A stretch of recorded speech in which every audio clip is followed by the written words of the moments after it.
Hello everyone. So we are discussing NCERT questions of the chapter Locomotion and Movement, and in today's session we are going to discuss the question number 10. So the question is fill in the blank spaces. तो बेटा इस question में हमें कुछ statements दिए हैं और उनमें कुछ ब्लैंक स्पेसेस दी गई हैं, हमें उन्हें फिल करना है. So A part is all mammals except a few have dash cervical vertebra. तो बेटा A part में हमें बताना है कि सारे mammals में कुछ को छोड़ के कितने cervical vertebra होते हैं. So answer is 7.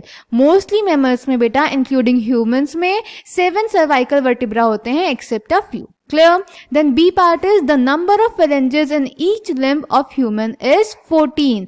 Human के हर एक limb में 14 phalanges present होते हैं. Then C part is thin filament of myofibril contains 2 F-actins and 2 other proteins namely troponin and tropomyosin. तो बेटा C part thin filament में 2 F-actin present होते हैं और साथ ही साथ troponin और tropomyosin present होते हैं.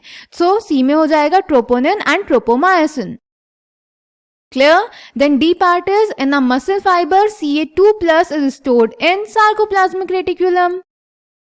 मसल फाइबर में सार्कोप्लाज्मिक रेटिकुलम में Ca2 प्लस आयन स्टोर होता है. Then E dash end dash pairs of ribs are called floating ribs. 11th and 12th ribs के 11th एंड 12th पेयर को हम फ्लोटिंग रिब्स बोलते हैं. Then F is the human cranium is made up of dash bones. तो बेटा human cranium बना होता है 8 बोन्स का, तो आंसर हो जाएगा 8 bones. So I hope this question is clear to you. Thank you.